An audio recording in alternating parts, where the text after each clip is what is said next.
It began with 4:3, the aspect ratio pretty much equivalent to a square, then 5:4, some 16:10, until finally the world seemed to settle at 16:9. But could PC gaming be moving to something new? Stay tuned.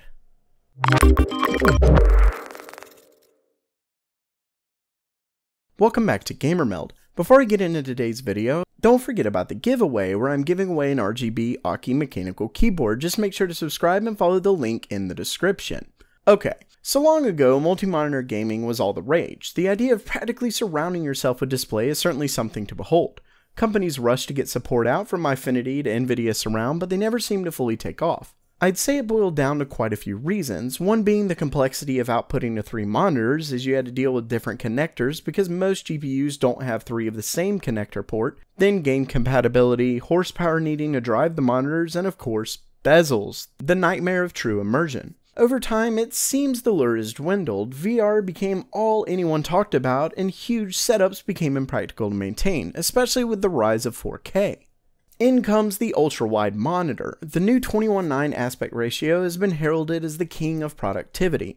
If you're just watching movies, there's not much support, but lately there seems to be a trend in gaming for its use. Now, I know many of you are thinking VR, but it's not clear whether VR will fully replace the typical seated style gaming. Even if we get to a point of full 360 motion with 360 treadmills, etc., many gamers will probably game both traditionally and in a virtual reality headset. Either way, we're pretty far off when it comes to a full takeover by VR tech. So, when it comes to PC gaming, that leaves us with one thing: monitors. Ultrawide seems to be that great middle ground between a single 16:9 monitor and a full multi-monitor setup, with 21:9 adding a whopping 33% screen real estate to a typical 16:9 monitor. In the right optimized games, which I'll get to in a few, you're simply able to see far more of the game's setting when the display is wider. Not only that, but it fixes many of the issues that plague multi-monitor gaming. For one, you only need one port from your GPU since it's, well, one monitor. Plus, because it's one monitor, you don't have to ensure they all look the same to look good. And of course, there's that nice lack of a bezel.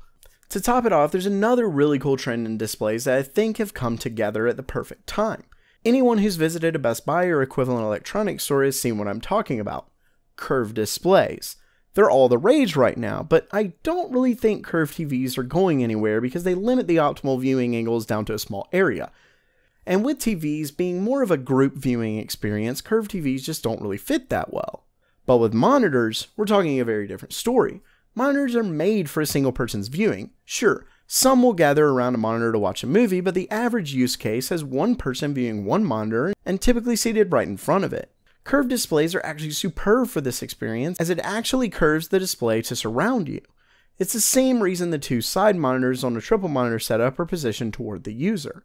Now, I know what you're thinking: just get a bigger screen. Well, this is certainly an option, but one issue is having to move your head quite a bit more to see corners. With ultra-wides, they are wider, but the height remains the same, so to an extent, this fixes the issue, especially when curved.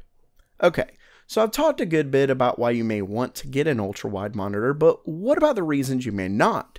Well, there certainly are things to consider. For one, if you're debating between a small ultra-wide or bigger 16:9, you may want to pick the 16:9 because the height takes quite a dip when you're talking smaller ultra-wide screens, and definitely if the games or movies you play don't support it. Now you've just got a smaller display. Remember that screen size is based on the distance diagonally from one corner of the screen to the other, so the height will be higher with a 16:9 at the same diagonal size as a 21:9 screen.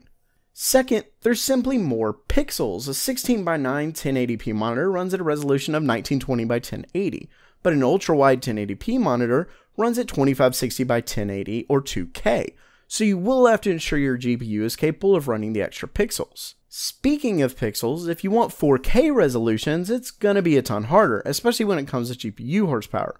It's hard enough to get a 16:9 4K monitor to jump out 60 frames per second, much less adding even more pixels to it.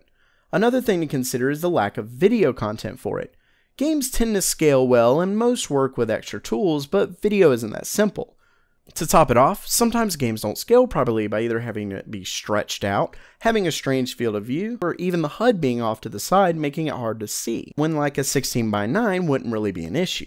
Then completely unoptimized games leave 2 black bars on either side of the screen.